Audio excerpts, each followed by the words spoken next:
Hey everyone, welcome to another recap. Today we're covering the South Korean crime thriller, The Gangster, the Cop, the Devil. Please note that a spoiler alert is now in effect. Okay then, let's dive in.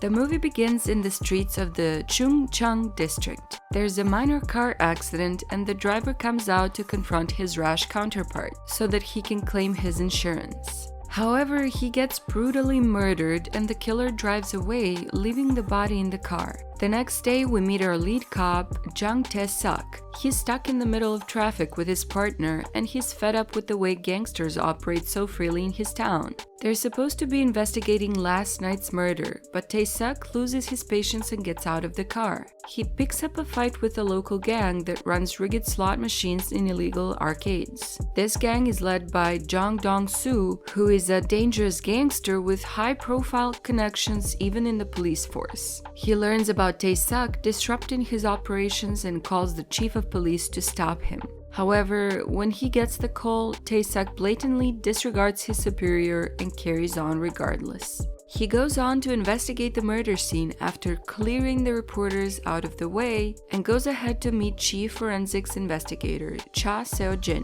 After some looking around, they realize there was a minor collision before the murder took place. Meanwhile, Dong-soo discusses business with his rival gang member, Ho Sang-do, in a highly violent manner. They appear to be friends, but there's a lot of friction between their gangs. Back at the police station, there doesn't seem to be any evidence left behind and the cops are clueless. But then Tae-suk manages to connect this murder to a couple of previous cases and declares this to be the work of a serial killer. But the chief dismisses his theories as he is still upset with the way he invaded Dong-soo's operations. The conversation leads to nothing and Tae-suk angrily leaves the room. Later that night, Dong-soo is attacked by the killer in the very same manner, but he puts up a fight and even manages to stab him. This forces the killer to make his escape. Dong-soo is also badly injured and is rushed to the hospital after the killer runs him over with his car. His gang, led by his right-hand man Kwon Sang, attacks Sang-do's men as they suspect him to be behind this attack. Meanwhile, the killer stitches himself up and heads to a puppy mill where he kills the caretaker in cold blood. Oh-sang tells Dong-soo that they should destroy Sang-do for what he's done, but he argues that the attack was too random and without purpose, so it couldn't have been his rival. Now, Tae-suk arrives and investigates Dong-soo regarding his stabbing, but the gangster just tells him that he tripped and fell. He also says that he'll catch the killer faster than the cops. Later, Tae-suk checks Dong-soo's car and finds the same dent, leading him to confirm that the attacks are connected. Dong-soo meets Sang-do and they argue over the damages caused by his men. Sang-do mocks Dong-soo's reputation because gangsters are not supposed to be attacked in the open. It makes Dong-soo reconsider their friendship.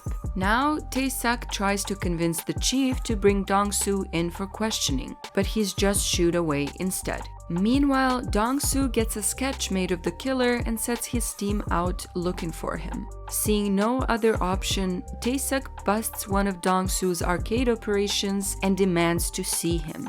They meet and he tries to convince the gangster to help him catch the killer. He tells him that the culprit exhibits strange behavior when compared to other serial killers because he attacks random people without any purpose. Dong-soo isn't interested and shoos him away. Later in the day, his men are able to locate the killer's car and they bring what they can find. This includes the same blade that was used to attack Dong-soo. Realizing that they are actually dealing with a serial killer, Dong-soo changes his mind. He calls up Tae-suk for a meeting and they strike a deal. They'll work together and he'll cover expenses, but only on the condition that the first one to catch the killer will deal with him however they please. Tae-suk accepts, but when he tries to act smart, Dong-soo reveals that he's recorded the whole conversation as a means of insurance. It pisses off the detective, but he doesn't have much of a choice. They both get to work on the case, but they also intend to betray each other after they solve it. Dong-soo also instructs Oh-sang to kill Sang-do, to send a message to the other gang members that his reputation is still intact.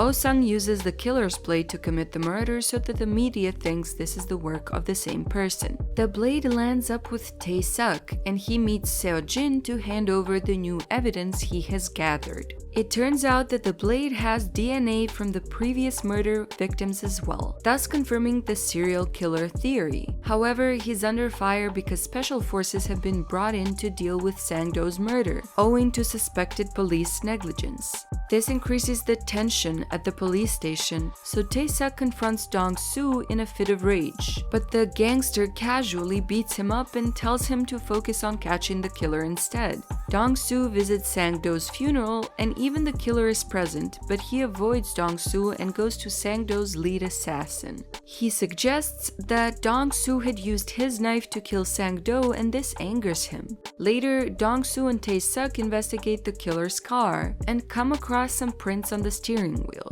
But suddenly, they are attacked by assassins led by Sang-do's right-hand man. After an intense battle, they survive, but there's a huge mess to clean up, and it upsets Tae-suk. Meanwhile, the killer continues to go after random victims and stages a kidnapping to make some money. Tae-suk is assigned to the case and spots the killer, after which he and his men chase after him.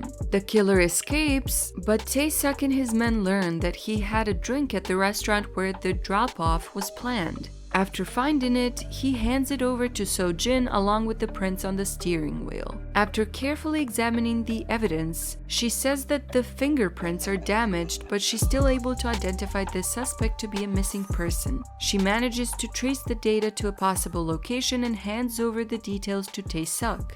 He rushes to the spot and finds all sorts of killing books and tools at the location. He also finds a picture of the killer and sends it to Dong-soo immediately. Dong-soo instantly identifies him, and they get their teams together to work it out. They learn that the killer's name is Kang Kyung-ho and that he was a victim of childhood abuse from his father. An underground manhunt is kicked off, but despite everyone's best efforts, they don't make much progress. One evening, Dong-soo waits for Tae-suk by the rain and offers his umbrella to a student as an act of kindness. However, she gets into the same bus as Kyung-ho without the leads noticing him. Later, the cops and the gangsters bond over dinner and drinks, but turn their attention to the news. They learn that the same schoolgirl was brutally assaulted and murdered. This makes Dong-soo even more furious, so they set out to look for Kyung-ho and finally find his residence using the bus routes. The two teams gather around the area and are ready to attack him when he arrives, but he realizes what's going on and tries to make his escape.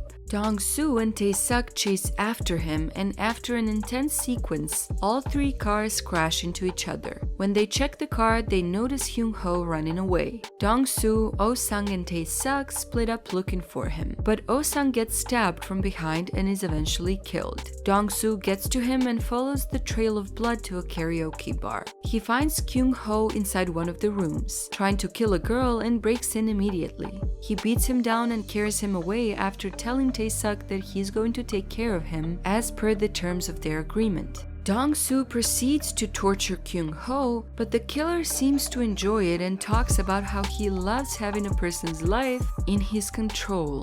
Dong-soo runs out of patience and is about to chop him up, but then Tae-suk breaks in with his car and runs him over.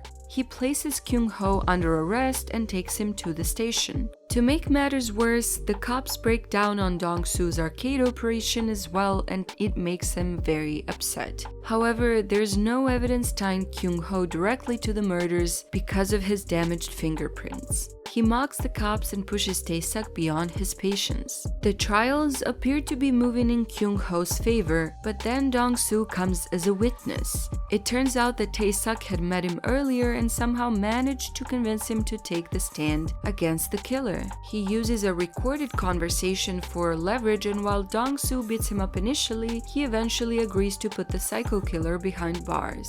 He brings out the relevant evidence and it lands Kyung-ho the death sentence. However, even Dong-soo is arrested as a result of his illegal arcade activities.